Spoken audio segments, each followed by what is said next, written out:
All right, I just got the little what's the name up.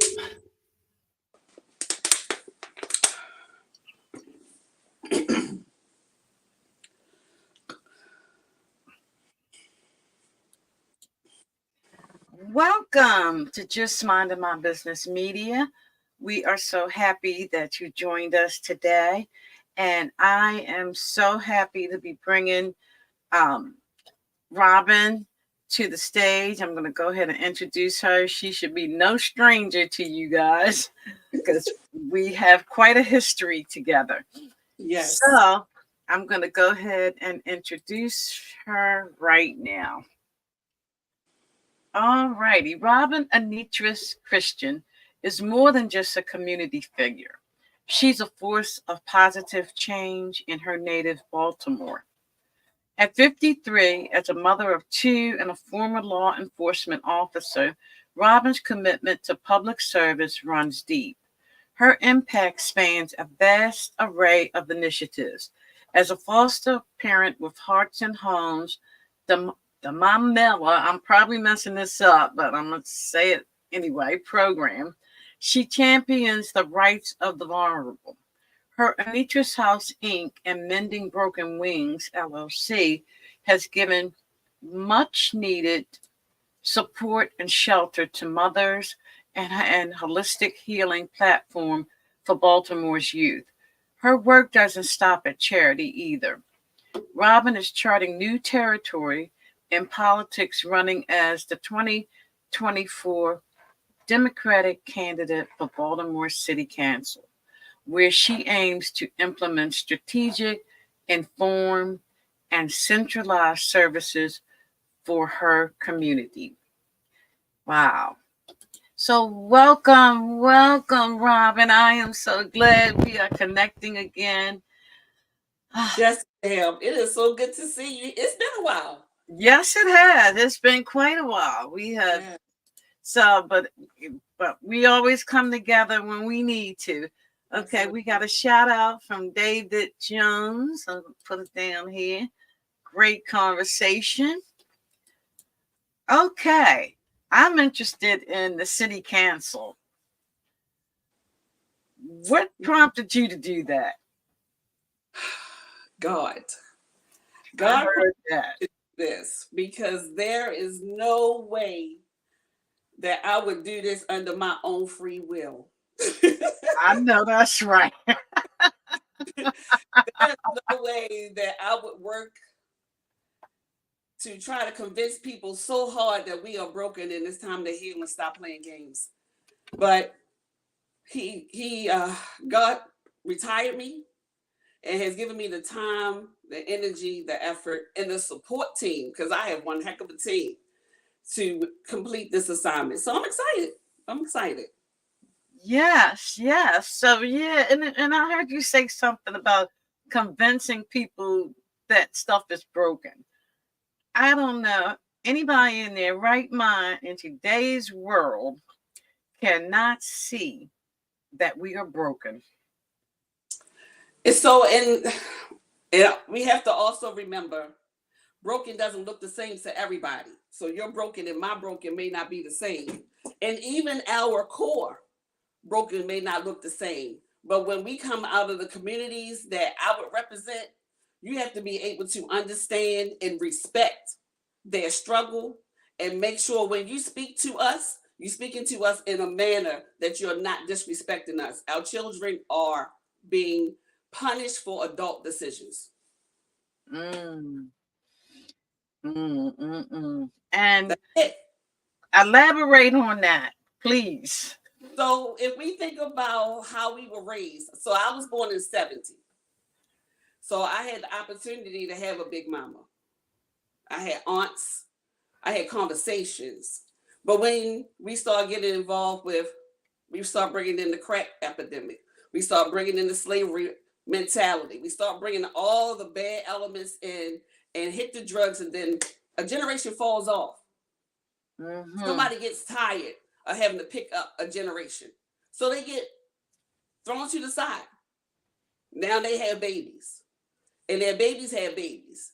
And we've never gone back to make it right. with that original generation. So now I'm in a fight to get my seniors, because I need my seniors to understand, until you are honest and transparent about your struggle coming up and why you raised your kids the way that you raised your kids, and then they will be able to understand why they raised their kids the way they raised their kids. This generational thing has got to stop. Honesty, transparency. We got to be transparent. We got to hold accountability. Until we do those things, we'll never have family. Absolutely. You ain't never lied. You ain't never lied, because it's a mess. And, a lot of times, I've worked with many community leaders, and, you're working with the kids, but then they go home to a huge dysfunction. And it becomes very frustrating for the leader who is trying to transform that child. But when they go home, it's like a whole different ball game. So, in your opinion, how do you get the whole family unit involved? So you said a mouthful when you said they have to go home. This is home. This is home for them. This is normalcy. So we have to disrupt the normalcy. And that has to be honest.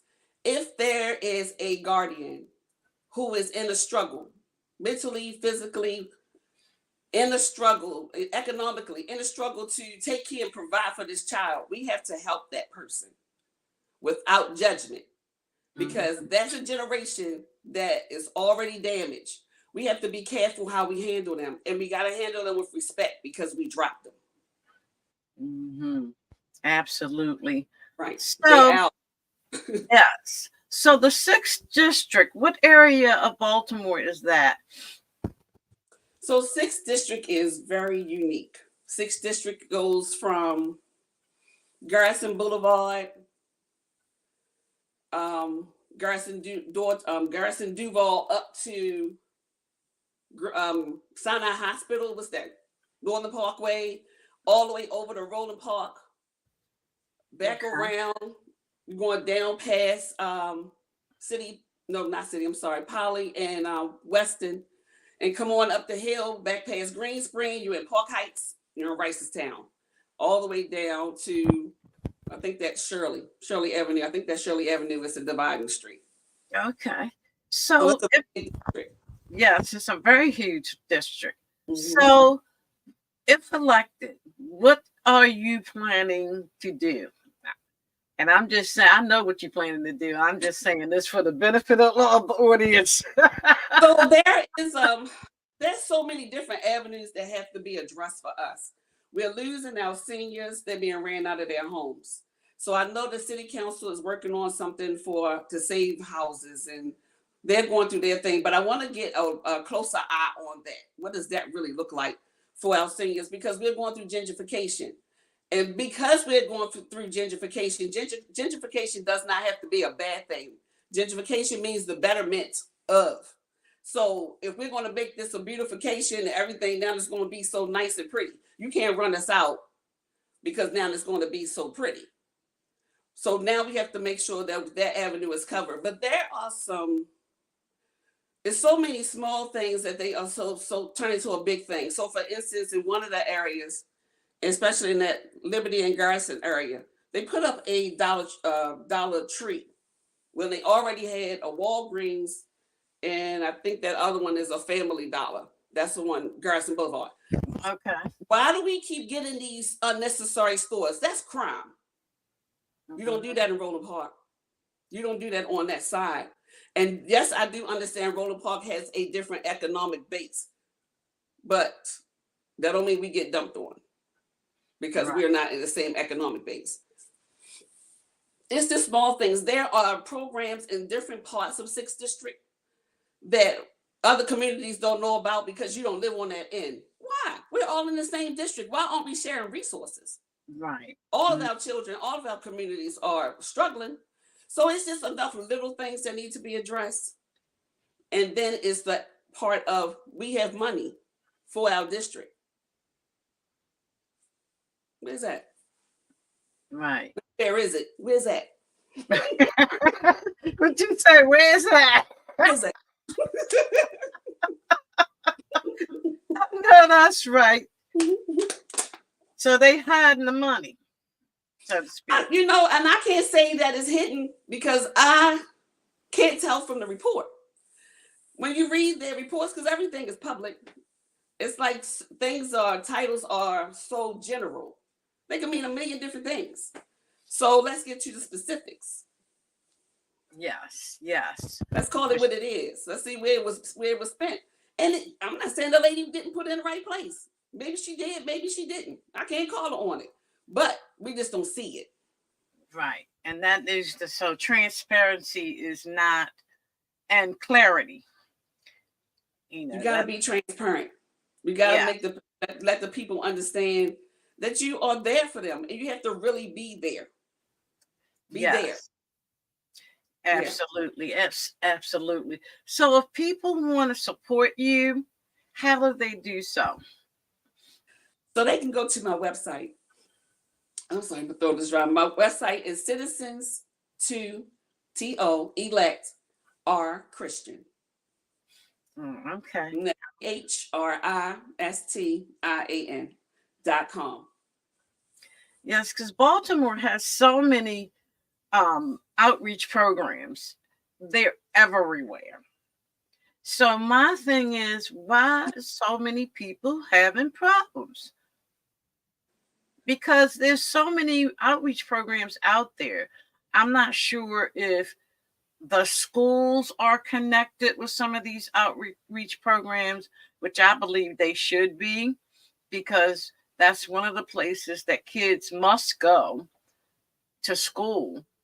So those programs need to be intertwined with the school system. So, Ms. Crawford, you just said something. That's for the younger generation. When they're talking to your generation, they cringe.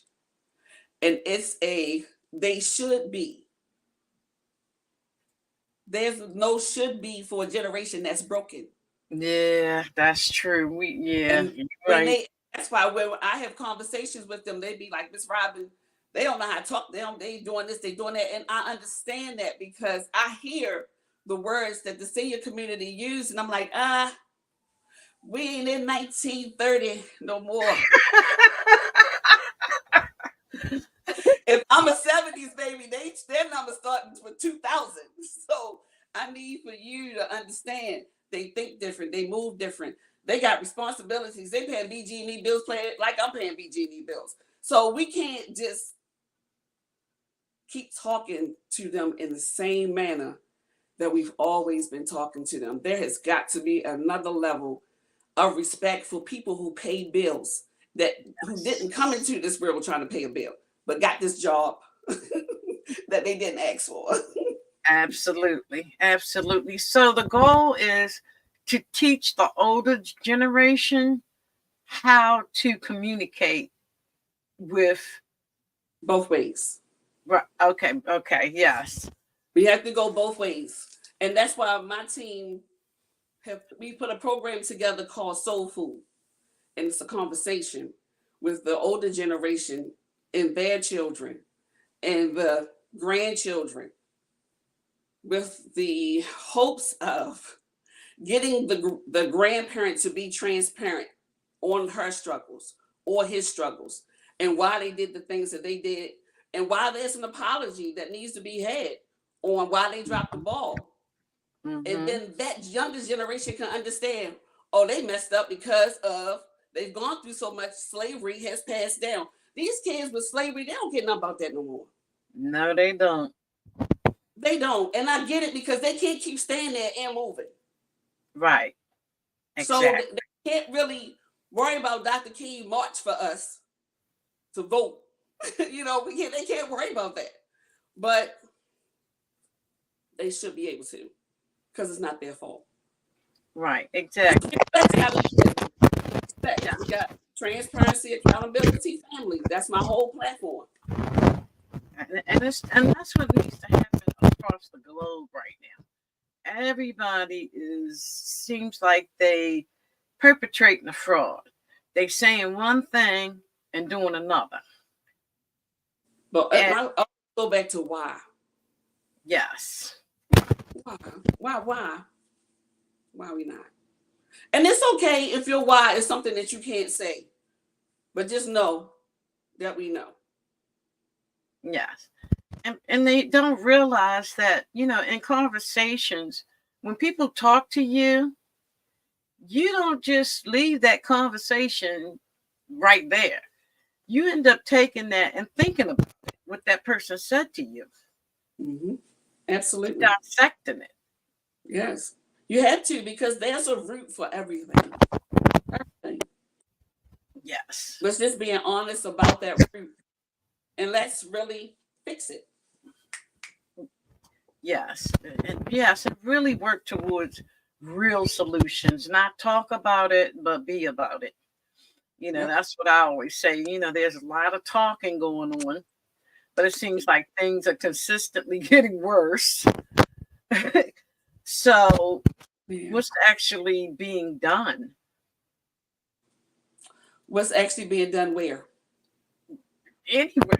In communities. It's like, I know Baltimore has a ton of programs and things like that. I work for a nonprofit, so I know of the different programs that are out there, the different initiatives, all of that, and it's hundreds of them in Baltimore. Right. So it's putting a band on it, Miss Crawford. It's just putting a band-aid on it. Yeah. We love to put the band-aid on the problem. That's why we keep having the problem. Yes. We like to pick at the scab, but we don't want it to bleed so we can really heal it. I like how you put that. We got a comment from Terry Lynn. She says, hello, hi. Yes, we definitely have to take the Band-Aids off, get to the root of the problem, and fix it. And if we all work together as a team, and whether you have children or not, it is everybody's responsibility, because if we don't get this fixed, these young people are going to be taking care of us when we can't take care of ourselves. And that's a scary thing. They're not going to be taking care of us because they're not going to be in the jobs to be able to take care of us. They're not teaching them how to read. They're not teaching them how to count. This new math is scary. I'm like, what is this? That's what it's too. But this is where we are. Yeah. So everybody has to get on their page, but we got to be able to have our kids and versatility. Our kids have to get a trade. We have to keep it honest about school and the bill. That may not be their thing. They may be a trade kid. Let them get a trade. Stop pushing college. Yes. Yes. And have that conversation. And really, you should know your child. If your child is, I know when my child was young, I paid attention to the interests. He liked to draw. My son has been drawing since he was 8 years old, and he's still drawing. So we had that conversation, and it's like, okay, my thing is, do what you love, and you never work a day in your life. Amen to that. Amen to that. That is so true. And then, my thing is, I will support you, whatever you want to do, but I need to see you doing the work, because it ain't going to knock on the door and say, here I am, come and get me. You're going to have to do the work. And I think a lot of young people nowadays, they want quick. They don't understand the dynamics. And like you say, they don't have that surrounding to help them see it. It's a ball of confusion. Because they're paying bills and taking care of kids. Right. Exactly. So they have to think fast. They think they faster than you do. They think faster than I do. I think faster than you do. They think faster than me. It just gets faster and faster. They're the microwave generation. Everything is right now. Yes. And they got it. Yes. But we all know in the real world, it does not work that way. You know, you've got to persevere. You've got to work for it. You know, so Tara Lynn is like they in survival mode. And she is, and that's the truth. And that's a terrible place to be. And at some point in all of our lives, we've been in survival mode. Yes, absolutely. You know, we've all been there, and we know what that looks like. You know, however, we have to teach them. Yes, we are in survival mode, but at the same time, you still need to be planning for your future. You know how the road is. You know, stuff comes from the left. You got to stop, take care of that, and then get back on the road. So they have to be taught balance early. Yes. Because if we don't teach them how to multitask properly, then they can't. Yes. Wow, you're going to be a good councilwoman. I can't wait until because I know you and I know what you stand for, and you have never wavered from your mission of community. You have always been about the community, and you have helped so many, especially young girls. Your Anetrice house was like amazing, which is when we really met. Yeah. You helped. Tell people a little bit about that, just in case they don't know what the Anetrice house was about. So Anetrice house started as a holistic housing program for young women 18 to 25 that were pursuing higher education. And they got the wraparound skills to be able to succeed without social services. And that was the key for us. Become self-sufficient without government assistance. So they got financial literacy, therapy. They got therapy. And we need that. All of us need that from time to time. Absolutely. And they got group therapy. Teaching young women how to live together in one place and respect each other. It's important. Yes. It's important. Yes. And now we're in the school system. Yes. Awesome. Teaching our young women about bullying and why are you bullying? And what's really going on? What's the core to that? Yes.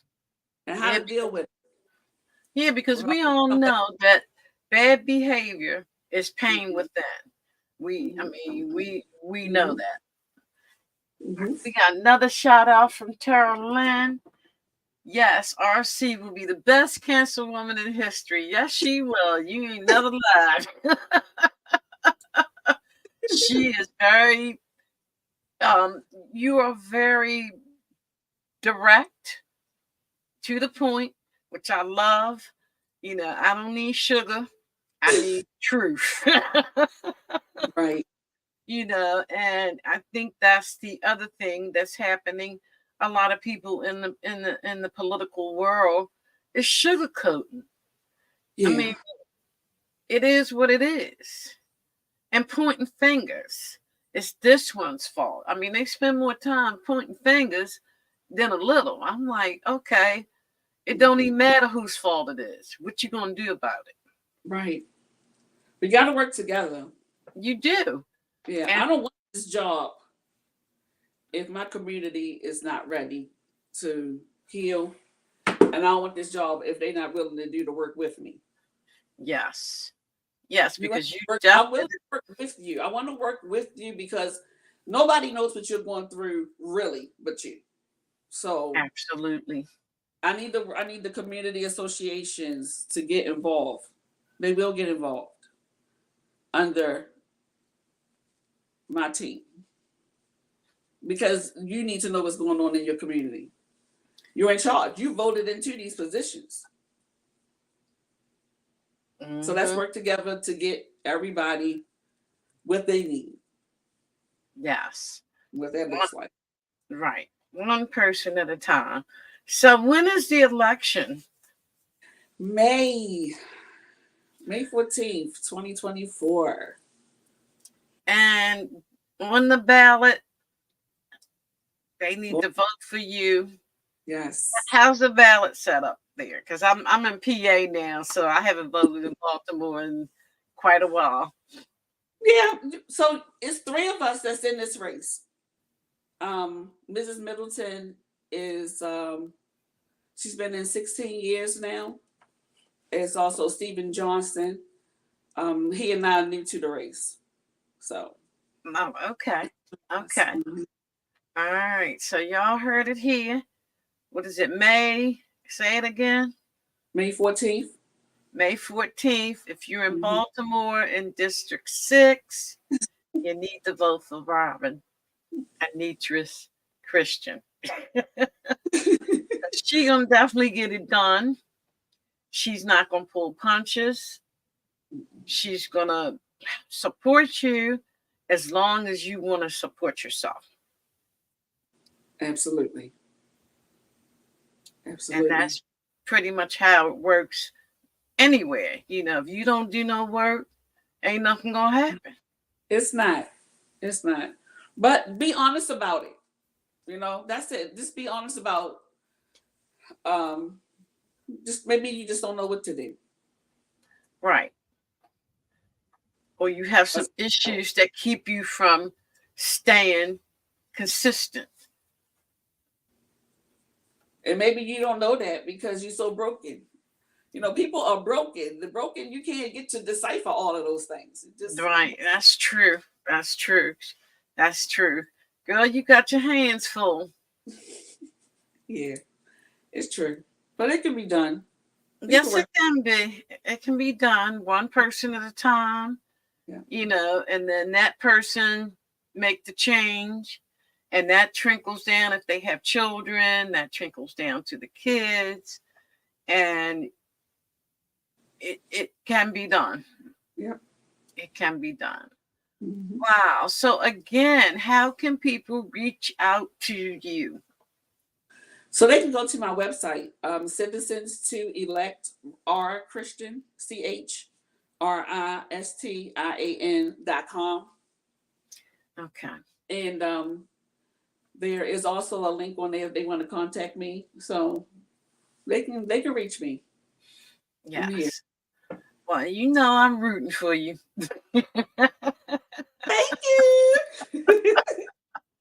I wish I was voting in that district. Unfortunately, I'm in Pennsylvania now, but I do have people in that district, friends and things, so I will definitely pass it on that they need to vote for you in that election, because I believe in you and I believe you will get things done.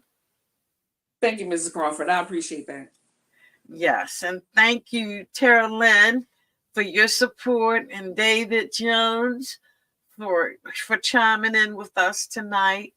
And Robyn, I love you, and God done put something on your shoulder, but he got you.